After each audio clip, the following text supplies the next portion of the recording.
Hello दोस्तों, स्वागत है आप सभी का आशीर्वाद क्लासेस में। तो दोस्तों, कैसे हैं आप लोग?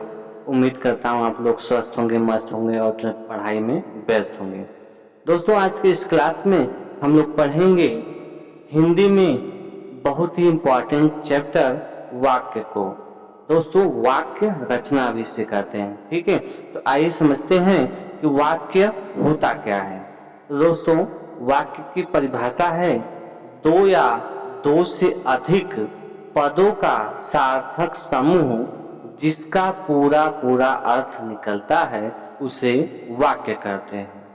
दोस्तों, इसमें एक सामान्यतः वाक्य में कर्ता, कर्म और क्रिया पाई जाती है। वाक्य कहते किसे हैं? तो दो या दो से अधिक पदों का सार्थक समूह जिसका पूरा पूरा अर्थ निकलता है उसे वाक्य कहते हैं, ठीक है। इसमें दोस्तों एक सामान्यतः वाक्य में कर्ता, कर्म और क्रिया पाई जाती है, ठीक है। अब देखेंगे वाक्य के अंग। दोस्तों, वाक्य के कितने अंग हैं? दोस्तों, वाक्य के दो अंग। कौन कौन से? दोस्तों, पहला आपका है उद्देश्य, ठीक है। उद्देश्य कहते किसे हैं? तो दोस्तों, वाक्य में जिसके बारे में कुछ कहा जाए या जिसके बारे में बात हो उसे उद्देश्य कहते हैं, ठीक है। अगला देखिएगा दूसरा दोस्तों आपका है कि विधेय। विधेय किसे कहते हैं? तो वाक्य में उद्देश्य के बारे में जो बात की जाए उसे विधेय कहते हैं। उद्देश्य किसे कहते हैं? तो वाक्य में जिसके बारे में कुछ कहा जाए उसे उद्देश्य कहते हैं। और विधेय वाक्य में उद्देश्य के बारे में जो बात की जाए उसे विधेय कहते हैं। जैसे यहाँ पर एग्जाम्पल है दोस्तों, देखिएगा। काजल खाना खाती है। काजल खाना खाती है। अब यहाँ पर दोस्तों काजल क्या है? काजल आपका हो गया उद्देश्य और खाना खाती है ये आपका हो गया विधेय। उद्देश्य की परिभाषा क्या है? वाक्य में जिसके बारे में कुछ कहा जाए, ठीक है। अब देखिए यहाँ किसके बारे में कहा जा रहा है? काजल के बारे में कहा जा रहा है कि काजल खाना खाती है। किसके बारे में कहा जा रहा है? काजल के बारे में कहा जा रहा है कि काजल खाना खाती है। और विधेय किससे कहते हैं? वाक्य में उद्देश्य के बारे में जो बात की जाए। अब देखिए, अब किसके बारे में बात हो रही? काजल के बारे में जो बात होगा वो आपका विधेय हो जाएगा। तो खाना खाती है ये आपका विधेय हो जाएगा, ठीक है दोस्तों। अब अगला देखिएगा आपका दोस्तों, रचना के आधार पर वाक्य के तीन प्रकार हैं, ठीक है। रचना के आधार पर वाक्य के तीन प्रकार हैं। कौन कौन से हैं उसको देखिएगा दोस्तों। पहला आपका है साधारण या सरल वाक्य। दूसरा है आपका मिश्र वाक्य या मिश्रित वाक्य से कहते हैं, ठीक है। तीसरा आपका है संयुक्त वाक्य। कौन कौन से हैं दोस्तों आपके रचना के आधार पर वाक्य के प्रकार? तो तीन प्रकार हैं आपके। पहला आपका है दोस्तों साधारण वाक्य या सरल वाक्य।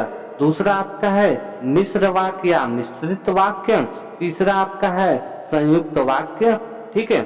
अब इसमें दोस्तों हम लोग पढ़ेंगे, पहला आपका है साधारण या सरल वाक्य, ठीक है। अब इसे कहते किसे हैं दोस्तों? जिन वाक्यों में एक उद्देश्य यानी कर्ता और एक विधेय यानी क्रिया होता है उसे क्या कहते हैं? साधारण या सरल वाक्य कहते हैं, ठीक है। जिन वाक्यों में एक ही मुख्य क्रिया हो, ठीक है। जिन वाक्यों में दोस्तों क्या हो? एक ही मुख्य क्रिया हो। अब देखिएगा एग्जाम्पल दोस्तों आपका है अमन पढ़ता है। अमन पढ़ता है। अब यहाँ पर दोस्तों अमन क्या है? अमन आपका उद्देश्य हो गया और पढ़ता है आपका क्या हो गया? विधेय हो गया। अर्थात यह कैसा वाक्य है? तो दोस्तों ये आपका सरल वाक्य है। ये आपका सरल वाक्य है, सरल या साधारण वाक्य, ठीक ठीक है। अब हम लोग दूसरा देखेंगे। दूसरा दोस्तों आपका है मिश्रित या मिश्र वाक्य। इसमें क्या होता है दोस्तों? तो जिन वाक्यों की रचना एक से अधिक उपवाक्यों से की गई हो, ठीक है। जिन वाक्यों की रचना एक से अधिक उपवाक्यों से की गई हो, जिनमें एक मुख्य यानी प्रधान उपवाक्य हो और एक अन्य आश्रित उपवाक्य हो। ठीक है, अब जैसे देखिएगा, मालिक ने कहा कि कल छुट्टी रहेगी। ठीक है, आप यहाँ पर देखिए, मालिक ने कहा। ठीक है, अब मालिक ने कहा, यह क्या हो गया, आपका मुख्य उपवाक्य हो गया। और की दोस्तों यहाँ पर आपका अव्यय है। ठीक है, अब कल छुट्टी रहेगी, ये आपका आश्रित उपवाक्य है। ठीक है, किस पे आश्रित है, तो मुख्य उपवाक्य है ना, कि मालिक ने कहा कि कल छुट्टी रहेगी। अब की यहाँ पर आपका अव्यय है। ठीक है, अगला देखिएगा दोस्तों, अगला आपका एग्जाम्पल है कि यदि कठिन परिश्रम करोगे तो सफल हो जाओगे। यदि कठिन परिश्रम करोगे तो सफल हो जाओगे। अब यहाँ पर यदि शब्द आया तो यदि आपका अव्यय है। ठीक है, अव्यय चैप्टर हमने पढ़ा दिया है, यदि आप वीडियो नहीं देखे हैं तो प्लेलिस्ट में है, आप जाकर देख लीजिए। ठीक है, कठिन परिश्रम करोगे। ठीक है, अब यहाँ पर कठिन परिश्रम करोगे आपका मुख्य उपवाक्य हो गया। तो दोस्तों आपका अव्यय है। ठीक है, सफल हो जाओगे, ये आपका आश्रित उपवाक्य है। ठीक है, अब मिश्र वाक्य को जोड़ने वाले कुछ अव्यय शब्द हैं जिससे आप पहचान सकते हैं। ठीक है, यह कैसा वाक्य है। अब देखिए, मिश्र वाक्य को जोड़ने वाले कौन कौन से अव्यय है उसको देखिएगा। तो आपका है कि, वह, जिसे, जो, ऐसा, तो, यदि, तो, उसे, जब, तब, जहां, यद्यपि, तथापि, तक, क्योंकि, इसलिए, जो, वह, ज्यों ही, आदि।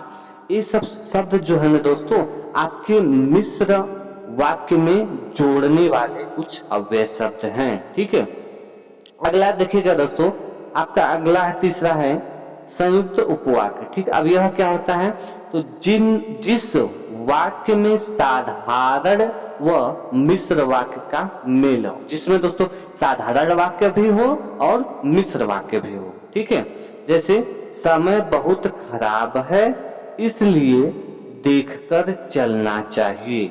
ठीक है, अब यहाँ पर देखिए, दो वाक्य जोड़े गए हैं। ठीक है, ये आपका एक साधारण वाक्य है और आपका क्या है, दूसरा आपका क्या है, मिश्र वाक्य है। ठीक है, अब देखिएगा, इसलिए यहाँ पर जो आया है, इसलिए आपका अव्यय है। ठीक है, ये आपके दो वाक्य हैं और यहाँ पे इसलिए जो है आपका अव्यय आया है। एक वाक्य समय बहुत खराब है, यह है, और यह एक वाक्य आपका देखकर चलना चाहिए। ठीक है, अब अगला एग्जांपल देखिए, तुम यहाँ आते हो या मैं वहां आऊं।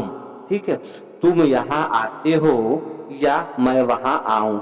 अब यहाँ पर दोस्तों या जो आया है, या आपका अव्यय है, और तुम यहाँ आते हो, यह दोस्तों आप एक वाक्य यह हो गया, और मैं वहां आऊं, यह आपका एक वाक्य हो गया। ठीक है, संयुक्त वाक्य में दोस्तों जिस वाक्य में दो या दो से अधिक सरल वाक्यों को समुच्चय बोधक द्वारा जोड़ा जाए उसे संयुक्त वाक्य कहते हैं।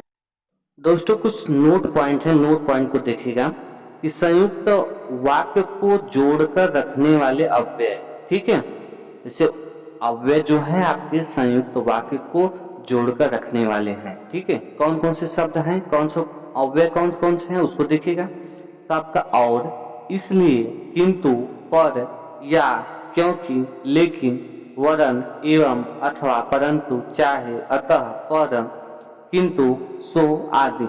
ये सब जो शब्द है दोस्तों आपके संयुक्त वाक्य को जोड़कर रखने वाले शब्द हैं। ठीक है, ये सब शब्द आपके कहीं पर भी दिख जाएं वाक्य में तो आप लोग समझिएगा यह कैसा वाक्य है, यह आपका संयुक्त वाक्य है।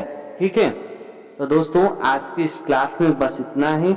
और दोस्तों मैं आपको बता दूं कि वाक्य के भेद में दोस्तों वाक्य के भेदों को दो आधार पर किए जाते हैं। ठीक है, तो पहला आपका था रचना के आधार पर, पहला आपका है रचना के आधार पर। ठीक है, और दूसरा आपका है अर्थ के आधार पर, अर्थ के आधार पर, अर्थ के आधार पर। ठीक है, दूसरा आपका दोस्तों जो है अर्थ के आधार पर है, तो वह हम लोग कल की क्लास में पढ़ेंगे।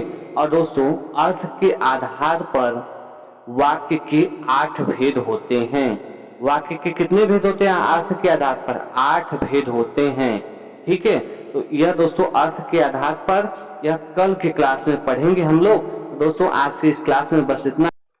दोस्तों यदि आप चैनल पर नए हैं तो प्लीज चैनल को सब्सक्राइब करें और वीडियो को लाइक करें, शेयर करें और कमेंट बॉक्स में आप लोग जरूर बताइए कि वीडियो आपको कैसा लगा।